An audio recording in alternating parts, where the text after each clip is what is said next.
My daughter-in-law told me she didn't need my help with her baby, so I didn't pay her $47,000 hospital bill. For 12 years, I'd been helping my son and his wife financially.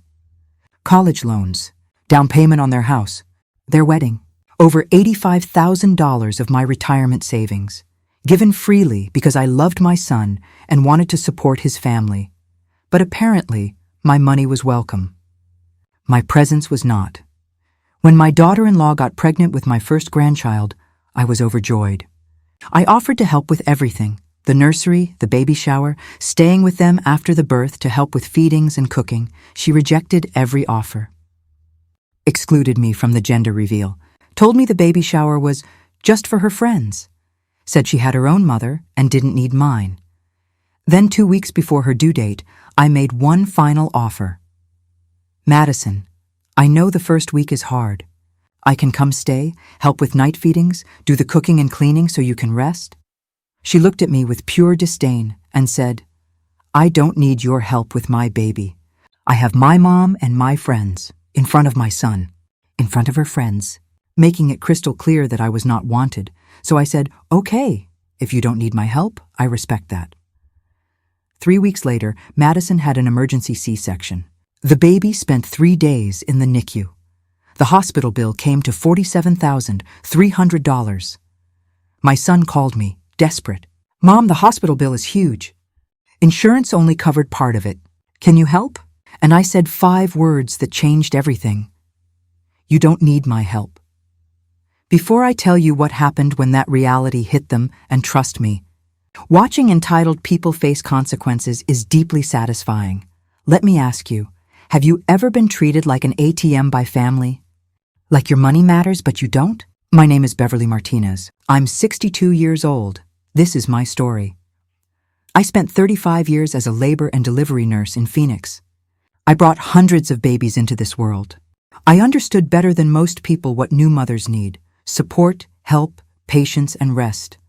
I also understood exactly how much hospital births cost in America, which makes what happened even more ironic. I had one child, my son Christopher, who we called Chris. I raised him mostly on my own after my husband Daniel died of a heart attack when Chris was 12. Daniel's life insurance and my nursing salary got us through. I worked double shifts, picked up overtime, did everything I could to give Chris a good life. I put money away for his college. I made sure he had opportunities I never had. Chris was a good kid, smart, kind, respectful. He got into Arizona State University for computer science. I'd saved $30,000 for his tuition, but it wasn't quite enough. So I took out a small loan to cover the rest, worth every penny when he graduated with honors. He got a job as a software engineer at a tech company in Scottsdale. Good salary, good benefits, good future. I was so proud. When Chris was 32, he met Madison at a friend's wedding. She was 27, pretty, social, always taking photos for her Instagram. She called herself a lifestyle influencer, though as far as I could tell, that meant she posted pictures of her coffee and her outfits and had about 12,000 followers. She didn't have a regular job. She did some brand partnerships and sponsored content, but nothing that paid actual bills. Chris was smitten, completely head over heels. They dated for a year, and then he proposed. I was happy for him. I really was. Madison seemed nice enough at first, bubbly, friendly, affectionate with Chris. But I started noticing little things. The way she'd hint about expensive restaurants Chris couldn't really afford. The way she'd pout if he suggested staying home instead of going out. The way she'd compare their life to her friends who had bigger houses, newer cars, fancier vacations. And I noticed how she talked about me. Your mom still works as a nurse? Doesn't she want to retire? Your mom drives that old car? Why doesn't she get something newer? Your mom's house is so dated. Has she thought about renovating? She didn't say these things with concern. She said them with judgment, like she was assessing my worth and finding me lacking. But Chris loved her, so I kept my mouth shut. When they got engaged, Madison started planning a wedding. A big wedding. A $25,000 wedding. Chris came to me, stressed. Mom, Madison wants this whole thing with the venue and the photographer and the dress. I've saved $10,000. I can maybe stretch to $15,000. But she's talking about $25,000, $30,000. I looked at my son's worried face and I did what I'd always done. I helped. I can give you 15,000, I said. That's what I have in my savings right now. Will that be enough? His face lit up. Mom, are you sure? Of course I'm sure. This is your wedding. Your happiness. Madison's response when Chris told her? Oh, that's nice. Tell her thank you, not a call, not a visit. Just tell her thank you through my son. The wedding happened. It was beautiful. Madison looked stunning. She posted approximately 400 photos on Instagram. In exactly 3 of those photos, I appeared in the background. She didn't tag me, didn't mention me. It was like I was invisible except for my check. After the wedding, they moved into a small rental apartment. Madison hated it. I can't live like this, Chris. All my friends own homes. I need a house. Chris worked overtime, saved every penny. After 2 years, they had $20,000 for a down payment. The house they wanted needed $40,000 down. Chris called me. Mom, I hate to ask, but we found the perfect house. We're so close. We just need 20 more. I'd been putting money away again after the wedding. Working extra shifts even though I was in my late 50s and the 12-hour days were getting harder. I have $22,000 in savings, I told him. You can have 20. Mom, I'll pay you back. I promise. Don't worry about it. I want you to have a home. Madison's response? She posted a photo of herself with keys in front of their new house with the caption, "We did it. Dream home achieved through hard work and manifestation." No mention of the $65,000 I'd contributed to their life together. I started to see a pattern. My money was welcome. My presence was optional. But I told myself it didn't matter. Chris was happy. He had a home, a wife, a good job. That was enough.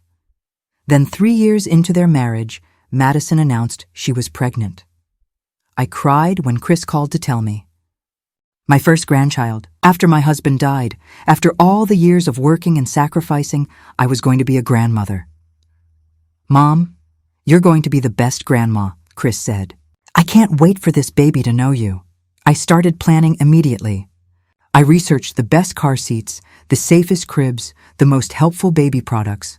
I wanted to buy everything. I wanted to help with everything. That's when I discovered that Madison had very different plans. The first sign that I wasn't welcome came with the gender reveal party. I heard about it from a neighbor who followed Madison on Instagram. She'd posted an invitation. Join us to find out if baby Martinez is a boy or girl. I hadn't received an invitation. I called Chris. Honey, when is the gender reveal? I want to make sure I'm there. Silence. Then, Mom, Madison wanted to keep it small. Just our close friends. I'm not close. I'm the grandmother. I know, Mom. She has this vision for how she wants things. You understand, right? No, I didn't understand. But I said I did, because I didn't want to cause problems. I found out from Instagram that they were having a girl. Madison posted a video of pink confetti exploding while she and Chris jumped and screamed. The caption, "Our princess is on the way." I called Chris to congratulate him. I didn't mention that I'd had to learn about my granddaughter's gender from social media. 2 months later, Madison was planning her baby shower. Chris mentioned you're having a shower, I said, when I ran into them at Target. I'd love to help plan it. I can make food, help with decorations, whatever you need. Madison smiled tightly. Actually, my mom and my friends are handling everything. We've got it covered. Oh, well, I can still help. Beverly, I appreciate the offer, but we really don't need help. It's going to be a specific aesthetic, very curated. She was curating who could participate in my granddaughter's baby shower. Can I at least come? I'd love to celebrate with you. She glanced at Chris, then back at me.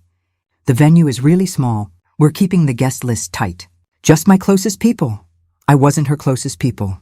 I was just the woman who'd given her family $65,000. The baby shower happened without me. Madison posted approximately 200 photos. Her friends, her mother, her sisters, her cousins. All celebrating my granddaughter. I sent a gift anyway. A beautiful handmade quilt that had taken me 3 weeks to sew. Every stitch made with love for a baby I wasn't allowed to celebrate. Madison posted a photo of all the gifts she received. My quilt was visible in the background, folded under a pile of other presents. No mention. No thank you post. Nothing. Chris called me later. Mom, Madison loved the quilt. She said to tell you thank you.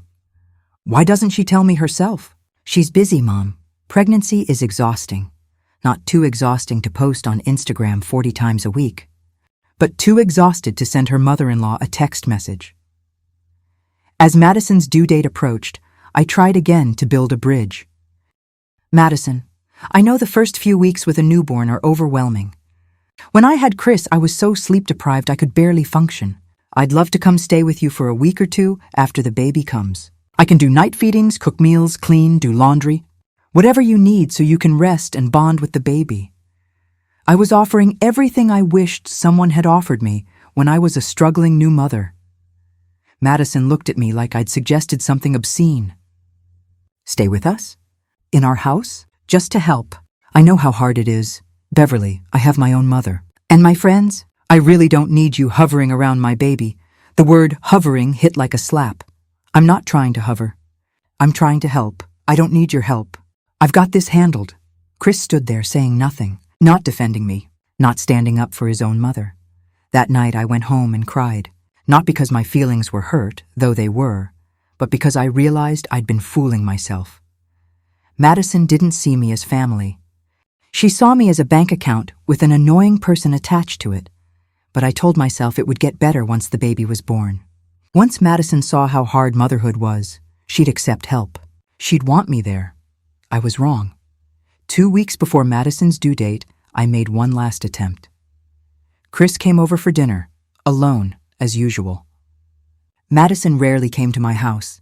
Said it was too far, even though I lived 20 minutes away. Chris, I've been thinking. The first week with a newborn is the hardest. I remember with you, I barely slept, barely ate. I want to be there for Madison. I can take time off work. I'll come stay. Mom, he interrupted. Madison already told you she doesn't want. I know what she said. But this is different. She's never done this before. She doesn't know how hard it is. Once she's up at 3 a.m. with a screaming baby and stitches and exhaustion, she'll need help. Real help. Her mom is going to stay with us. For how long? A week. That's not enough. Let me come the second week. Or even just during the day. I can bring meals. I can hold the baby while she showers. Mom, stop. Chris's voice was firm. Madison doesn't want you there. I'm sorry, but that's her decision. This is her baby. It's your baby, too. And my grandchild, I know. And you'll meet her, eventually. But the first few weeks, Madison wants her space.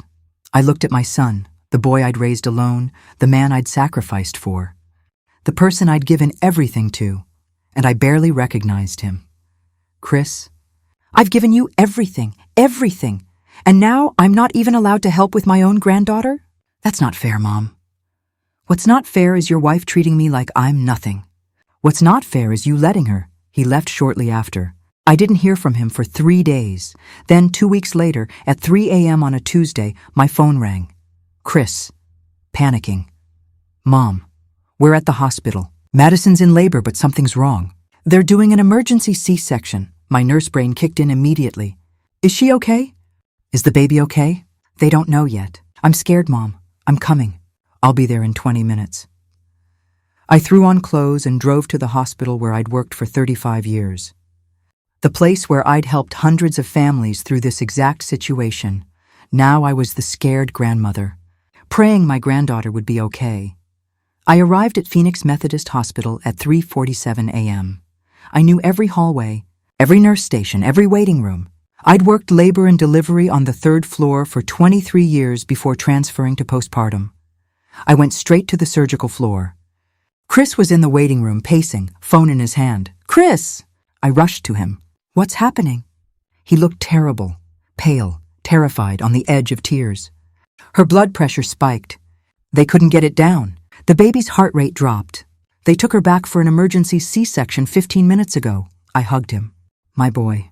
No matter how old he got, he was still my boy. She's in good hands. Dr. Patel is excellent. I worked with her for years. I'm so scared, Mom. I know, sweetheart. But Madison is strong, and they caught it in time. They're both going to be okay. We sat in that waiting room for 45 minutes. The longest 45 minutes of my life. Finally, Dr. Patel came out, still in her surgical scrubs. She smiled when she saw me. Beverly! I didn't know this was your family, my son. My first grandchild, she turned to Chris. Your wife is in recovery. She did great. Strong woman. The baby is a beautiful little girl, 6 pounds, 4 ounces. Can I see them? Madison will be in recovery for about an hour. The baby, Dr. Patel hesitated. She's having some breathing difficulties. Nothing alarming, but we're taking her to the NICU for observation and oxygen support. It's precautionary, but with preeclampsia births, we like to be careful. My heart sank. NICU. I knew what that meant. Monitoring. Tests, extra days, and bills that would climb quickly. Can I see her? Chris asked. The baby? Of course. Let me take you. Chris looked at me. Mom, come with me. We followed Dr. Patel down the hallway to the NICU. Through the window, I saw my granddaughter for the first time. She was perfect. Tiny, with a little oxygen tube under her nose, but perfect. Dark hair like Chris had when he was born. I pressed my hand against the glass, tears streaming down my face. She's beautiful, I whispered. Chris was crying too. They're going to let me hold her once they get her stabilized. We stood there for 20 minutes, just watching this tiny person who'd already turned our world upside down. Then I heard a voice behind us. Sharp, angry. What is she doing here? Madison's mother, Carol, stood in the hallway with Madison's two sisters. Carol, I'm just here to support. Madison specifically said she didn't want you here. This is immediate family only. I am immediate family. That's my granddaughter. Madison doesn't want you here. Chris, tell her. Chris looked between us, trapped. Mom, maybe you should go. Madison's really overwhelmed right now. Maybe tomorrow. Tomorrow? Chris, I'm here now. I want to be here for you. For the baby! You're upsetting everyone, Carol said coldly. This is Madison's medical situation. Her wishes come first. And she doesn't want you here. I looked at my son, waiting for him to defend me, to say I belonged here, to stand up for his own mother. He said nothing. Fine. My voice was ice. I'll go. I left the hospital where I'd worked for 35 years, where I'd helped so many families through the scariest and most beautiful moments of their lives. And I wasn't allowed to be there for my own. I drove home and I made a decision. If Madison didn't want my help, she wouldn't get it. In any form, the baby, they named her Olivia, I learned from Instagram, stayed in the NICU for 3 days. Breathing support, jaundice treatment, monitoring. Every day in the NICU added thousands to the hospital. Bill emergency C-section with complications. $28,000, 3 days NICU for the baby. $5,300 Madison's. 4-day hospital stay with preeclampsia care. $4,000 total bill. $47,300 insurance covered. $12,000 remaining balance. $35,300. No, wait. The insurance explanation of benefits came later. After deductible out-of-pocket maximum and non-covered services, the actual amount they owed was $47,300. I knew this because I'd spent 35 years watching families react to American healthcare bills. I knew exactly how high these numbers climbed. I also knew that Chris and Madison couldn't afford it. Chris made good money, about $85,000 a year. Madison made maybe $12,000 from her Instagram brand partnerships. They'd bought that house with my $20,000, which meant they had a big mortgage. They had car payments, student loans, credit card debt from the wedding and furnishing the house. They didn't have $47,000. 2 days after Madison and Olivia came home from the hospital, Chris called me. Mom, can you come by? Madison wants to show you the baby. After being kicked out of the hospital? After being told I wasn't wanted? Now I was allowed? But I wanted to see my granddaughter. So I went. Madison was on the couch holding Olivia. She looked exhausted, pale, hair unwashed, moving carefully from the C-section pain. For a moment I felt sympathy. I remembered those first days after Chris was born. The pain, the exhaustion, the overwhelming fear that I was doing everything wrong. Hi, Madison. How are you feeling?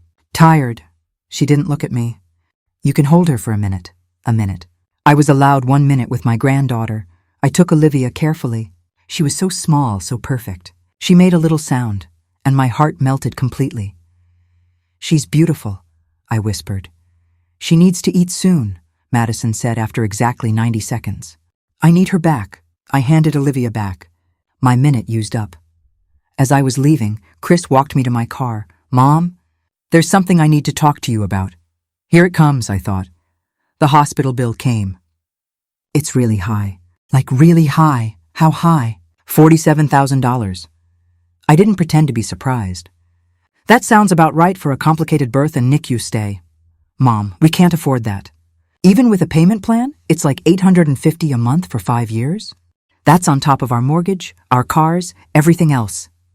I waited. I was hoping, I know you said you'd help with, you mentioned before that you'd. I mentioned what, Chris? He couldn't even say it. Couldn't ask directly.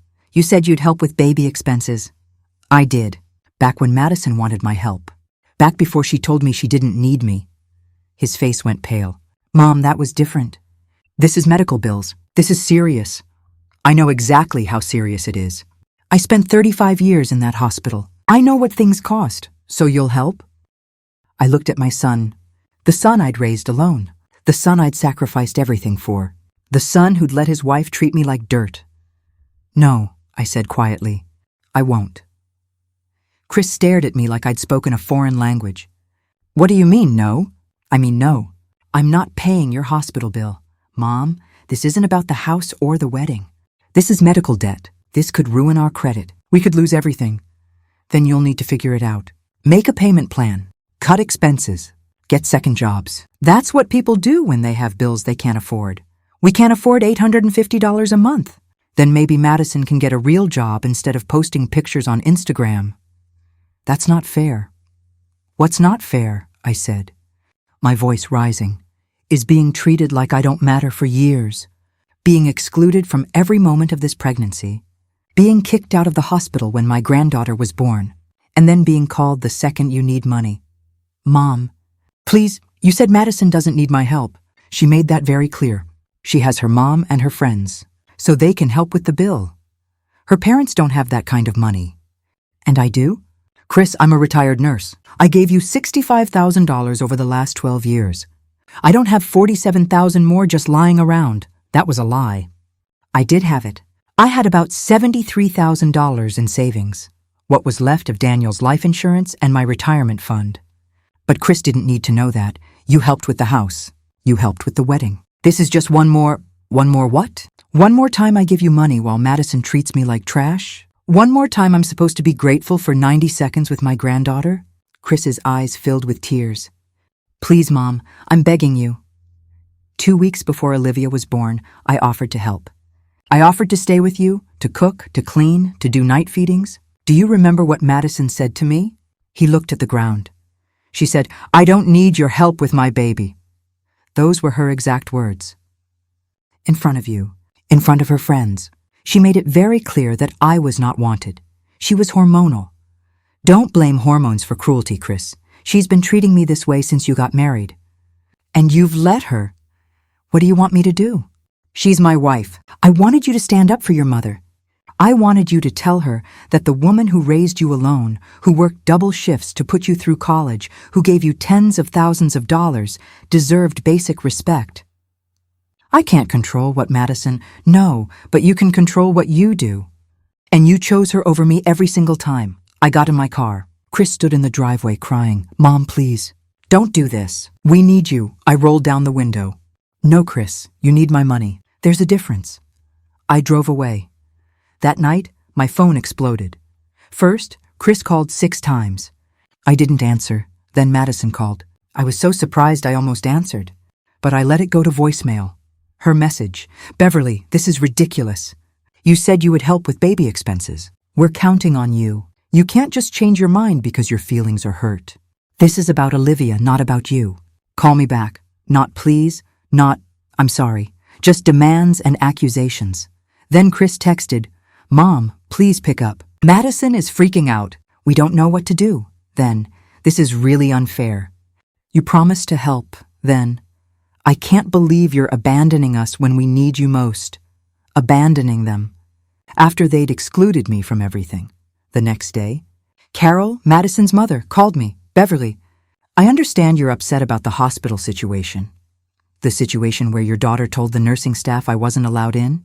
That situation? Madison was in a medical crisis. She needed to focus on her health and the baby. I've been a labor and delivery nurse for 35 years, Carol. I know exactly what women in medical crisis need. And many of them want their family there. Madison specifically excluded me. Well, that's between you and her. But this bill is affecting my daughter's family. They need help. Then help them yourself. We don't have that kind of money. Neither do I. You paid for their wedding, their house. You clearly have resources. Resources I choose to spend on people who treat me with respect. So you're punishing Olivia because you're mad at Madison? I'm not punishing anyone. I'm simply respecting Madison's wishes. She doesn't need my help. She said so. That's petty. No, that's boundaries. Something your daughter needs to learn about. Carol hung up on me. 2 days later, Madison's sister called. Then her best friend, then her cousin, all with the same message. I was being cruel, selfish, petty. How could I let a baby suffer because of adult drama? The baby wasn't suffering. The baby was home, healthy, fed, and loved. Her parents were suffering from the consequences of their own choices. A week after I refused to pay, Chris showed up at my house. He looked terrible. Like he hadn't slept in days. Mom, can I come in? I let him in. I made coffee. We sat at my kitchen table like we had 1,000 times before. Madison is losing it, he said. She's crying all the time. The bill came with a payment schedule. $850 a month for the next 5 years. We can't do it. We just can't. What have you cut from your budget? What? To make room for the payment. What expenses have you cut? We canceled our streaming services. We're not eating out anymore.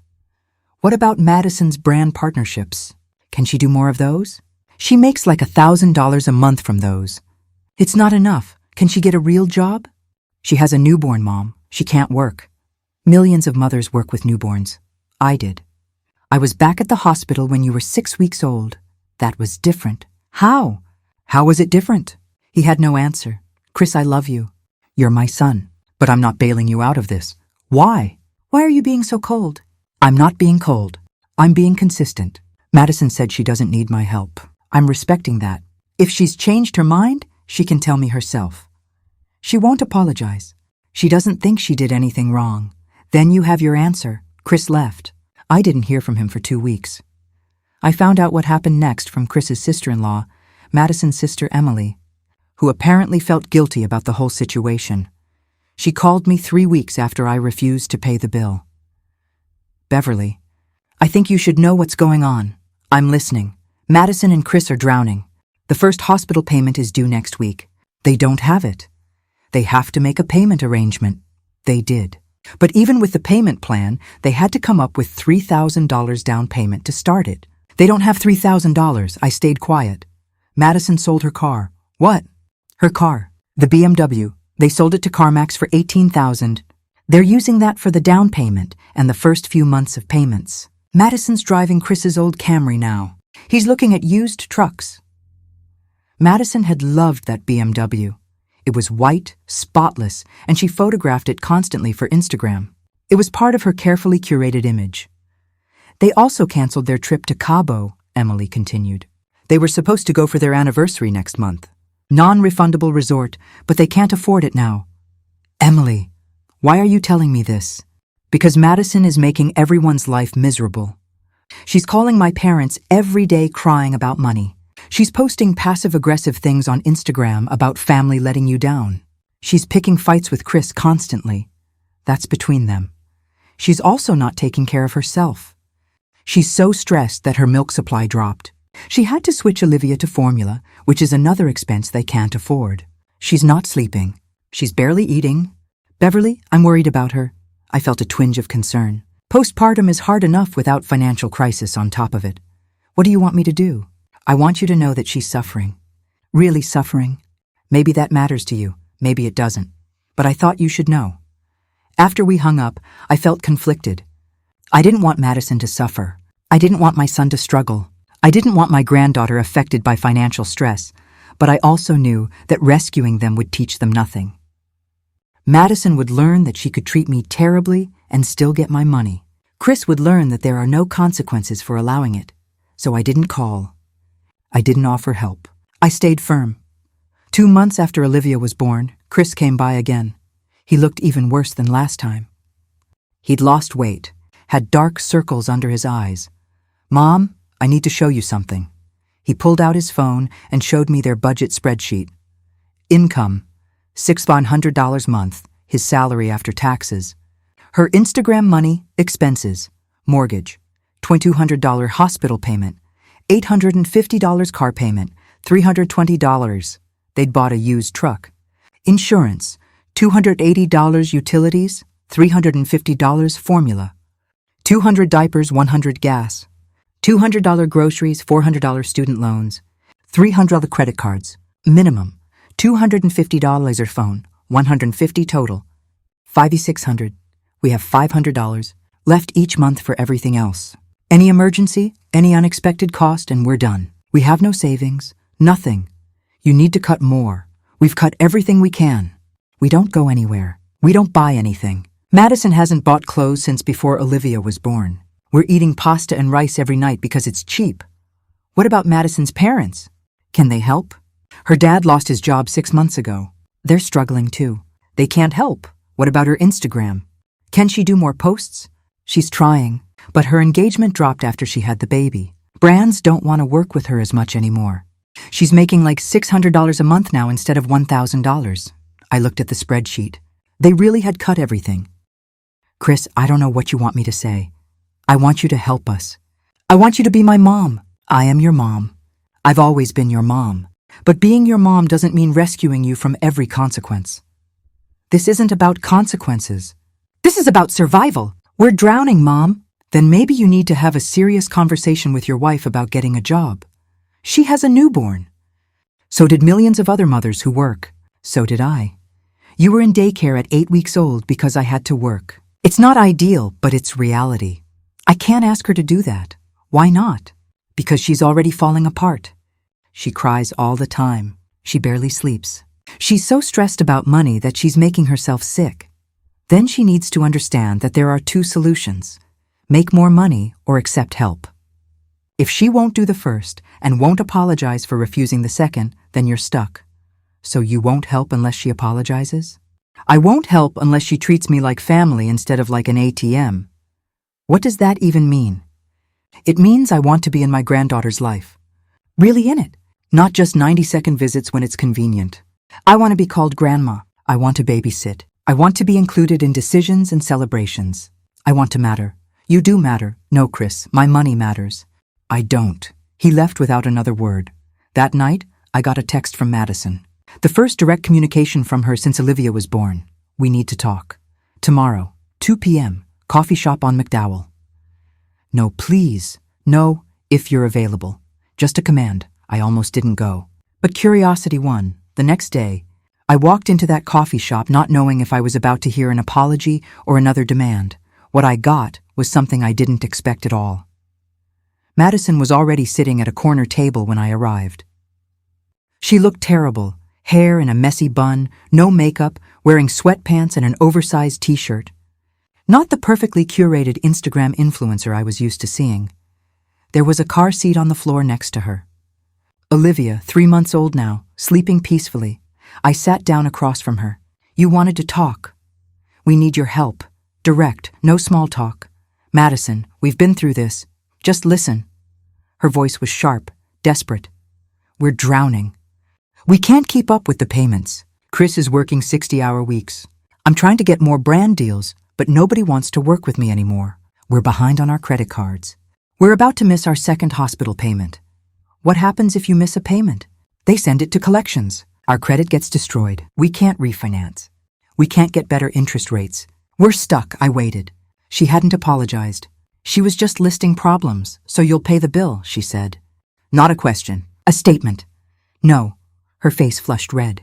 Are you kidding me? You'd let your own granddaughter suffer because you're petty? Olivia isn't suffering.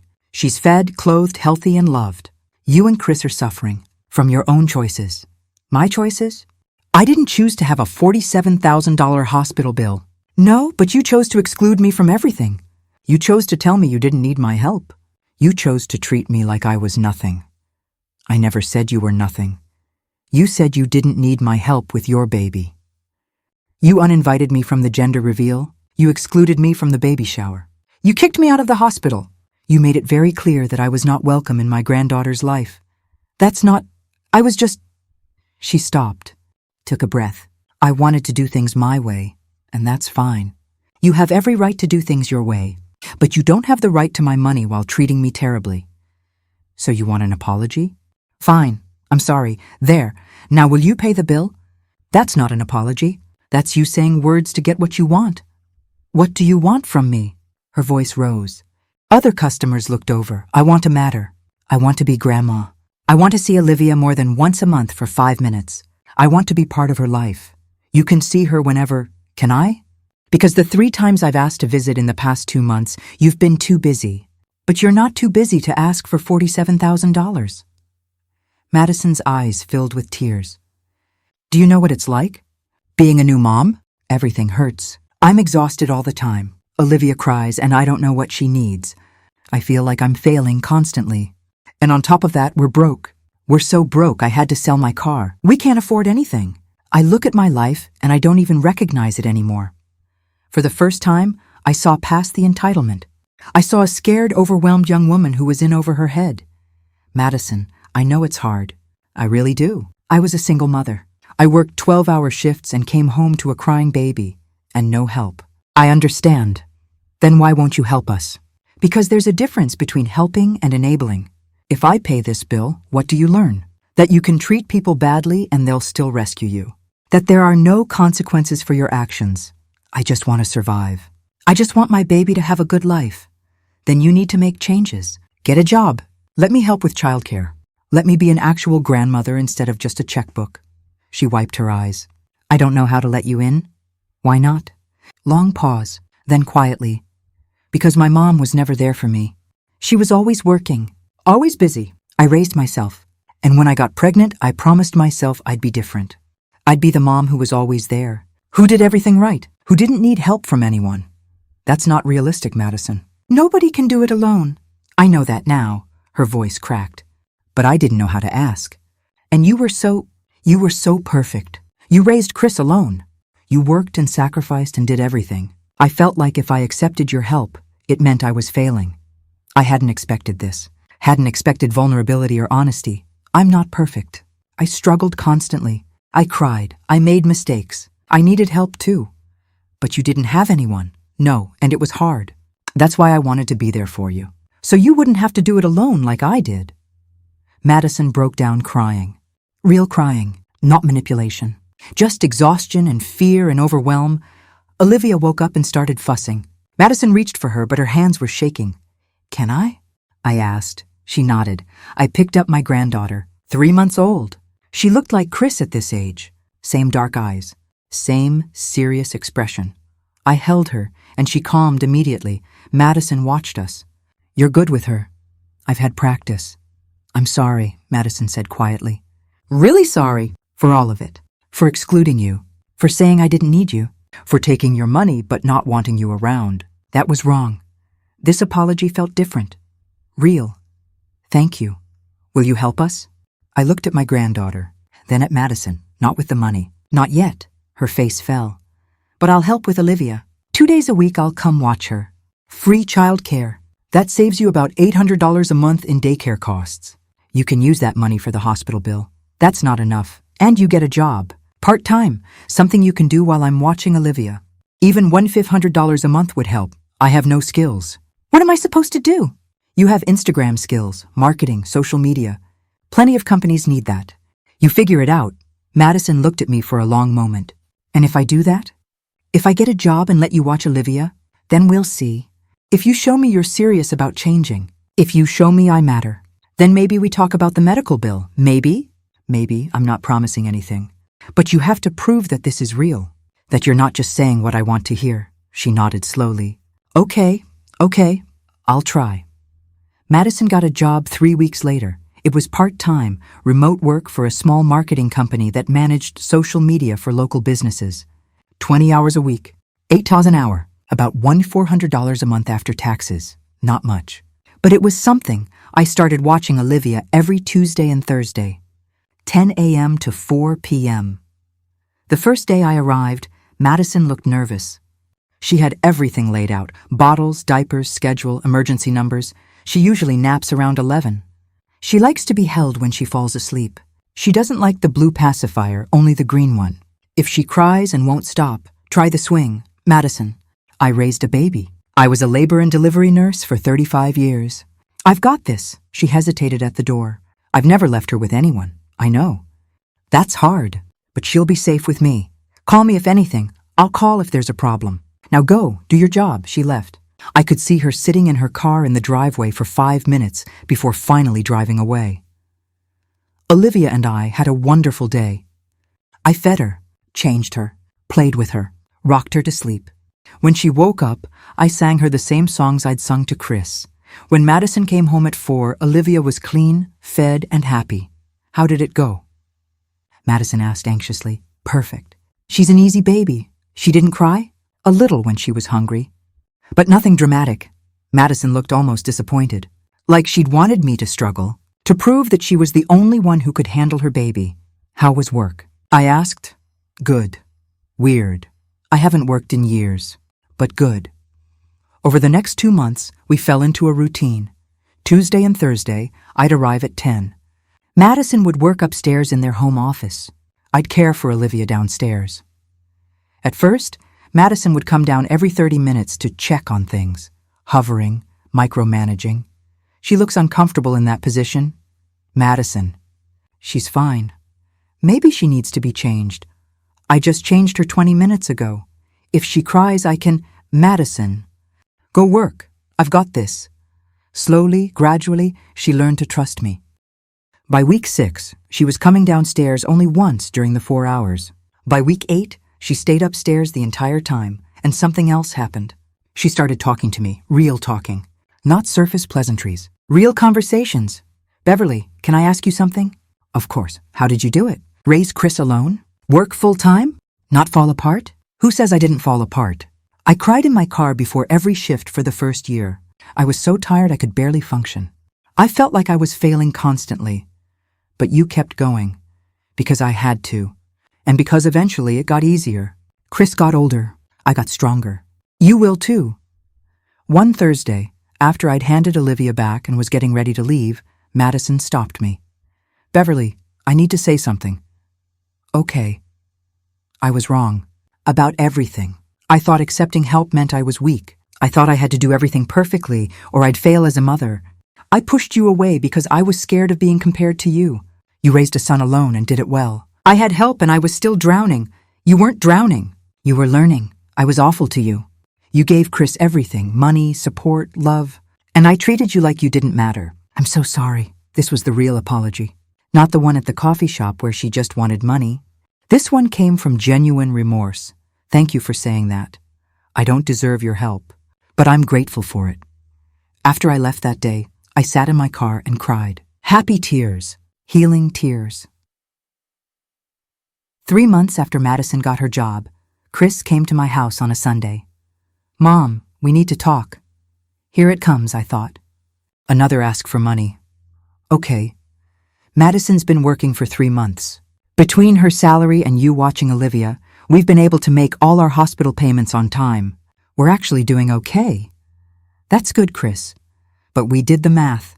At this rate, we'll be paying this bill for 4.5 more years. 4.5 years of barely surviving, of no savings, of one emergency away from disaster. I know. And I need to ask you something. Not for money. Just, I need to understand why. Why are you helping with Olivia, but not with the money? You have the money. I know you do. How do you know? Because I know you, Mom. You save for everything. You always had a safety net. You have the money. So why won't you pay the bill? I looked at my son. Really looked at him. Because I needed you to learn something. Both of you. Learn what? That you can hold money over our heads? No. That I'm not just a bank account. That relationships matter more than money. That the way you treat people has consequences. We're suffering, Mom. I know. And I'm sorry you're suffering. But you're also learning. Madison got a job. She's taking responsibility. You're working together instead of just expecting me to fix everything. You're building something real. So this was a lesson? You let us struggle for a lesson? I let you struggle so you'd grow. So Madison would see that she can work and be a good mother. So you'd see that your wife is stronger than you thought. So you'd both learn that you can handle hard things. Chris was quiet for a long time. I'm still mad at you. I know. But I also get it. Kind of. That's all I can ask. He stood to leave, then turned back. Madison wants you to come for dinner next week. A real dinner, as family. I'd like that. The dinner was different from anything we'd had before. Madison actually cooked, not ordered takeout. Chicken, vegetables, salad, nothing fancy, but made with effort. Olivia was in her high chair, 6 months old now, grabbing at everything, making us laugh. "Beverly, I want to show you something," Madison said after dinner. She pulled out her phone and showed me her Instagram. Her posts had changed. Instead of perfectly curated photos of her outfits and coffee, she was posting real things. Olivia's milestones, her struggles with work-life balance, honest content about motherhood. "My engagement actually went up," she said. "Turns out people relate more to real life than fake perfection." "I'm proud of you," I said. After Olivia went to bed, the three of us sat in the living room. "Mom," Chris started, "we wanted to talk to you about the hospital bill." "Okay. We've been making payments for 6 months now. We're managing. It's tight, but we're managing. And we wanted you to know that we're not asking for money. We're going to handle this ourselves." I looked at Madison. She nodded. "It's our responsibility," Madison said. "We made choices. We're dealing with the consequences. That's what adults do." Something in me shifted. This was what I'd been waiting for. Not begging, not demands, just accountability. "What if I wanted to help now?" I asked. They looked at each other, surprised. "You don't have to," Chris started. "I know I don't have to. But what if I wanted to? Would you let me?" Madison spoke carefully. "If you wanted to help, and it didn't come with strings or resentment, then yes. We'd be grateful." "Here's what I'm thinking," I said. "You've been paying $850 a month for 6 months. That's $5,100. You've proven you're serious. You've proven you can handle responsibility." I pulled out an envelope from my purse. "This is a check for $20,000. It's not the full amount, but it's enough to cut your payment in half. You'll pay $420 a month instead of $850 for the next 2 years. Chris's eyes filled with tears. "Mom, but there are conditions." Madison stiffened. "What conditions?" "I get to be grandma. Real grandma. I want to see Olivia at least once a week. I want to be invited to birthdays, holidays, milestones. I want to matter, not just my money, me." "Yes," Madison said immediately. "Absolutely yes. And if you have another baby, you include me from the beginning. Gender reveals, showers, hospital visits, all of it. We will, I promise. And Madison, you keep working, even after the bill is paid, because you're good at it. And because Olivia needs to see her mother as someone who works and contributes and has value beyond being a mom. I'm not planning to quit. I actually like working." I handed Chris the envelope. He opened it, saw the check, and broke down crying. "Thank you, Mom. Thank you." "You're welcome. But understand something. This is the last time. The last big check. The last bailout. From now on, you live within your means. You save. You plan. You don't rely on me to fix your problems." "We understand," Madison said. "And Beverly, thank you. For everything. For watching Olivia. For being patient with me. For teaching me what I needed to learn. That was 8 months ago. The hospital bill is almost paid off." Chris and Madison are stronger. Madison got promoted at work and now makes $2,500 a month. They're saving again. I see Olivia twice a week, my regular babysitting days. But I also see her for Sunday dinners, for park visits, for random weekday afternoons when Madison calls and says, "Want to come over?" I'm grandma. Real grandma. Not ATM grandma. Madison and I aren't best friends. We probably never will be. But we have respect. We have boundaries. We have a real relationship. Last month, Madison posted a photo on Instagram of me holding Olivia. The caption said, "Grateful for this woman who loved me enough to let me learn the hard way. Best Grandma Olivia could ask for." She tagged me. 12,000 people saw it, but that's not why I did any of this. I didn't do it for recognition or gratitude or Instagram posts. I did it because love without boundaries isn't love. It's enabling. I did it because respect has to go both ways. I did it because sometimes the kindest thing you can do for someone is let them face consequences. My name is Beverly Martinez. I'm 62 years old, and I learned that being a good mother sometimes means saying no. If this story helped you, if you've been treated like an ATM by family, if you've struggled with when to help and when to let people learn, support Big Mama with a super thanks or join as a member. Now I want to hear from you. Have you ever been expected to financially rescue family members who don't respect you? How did you handle it? Where do you draw the line between helping and enabling? Share your story in the comments. If this is your first time here, subscribe and turn on notifications. We share real stories about family, boundaries, and the courage it takes to say no when everyone expects you to say yes. Next time, I'll tell you about a grandmother who discovered her son's wife was secretly taking out credit cards in her name. What she did when the bills arrived will shock you. Until then, remember this. Your worth is not measured by what you give. Respect matters more than money. And sometimes the most loving thing you can do is let people learn from their own choices. You can be generous and still have boundaries. You can help and still require respect. You can love someone and still say no. Big Mama loves you. Take care of yourself.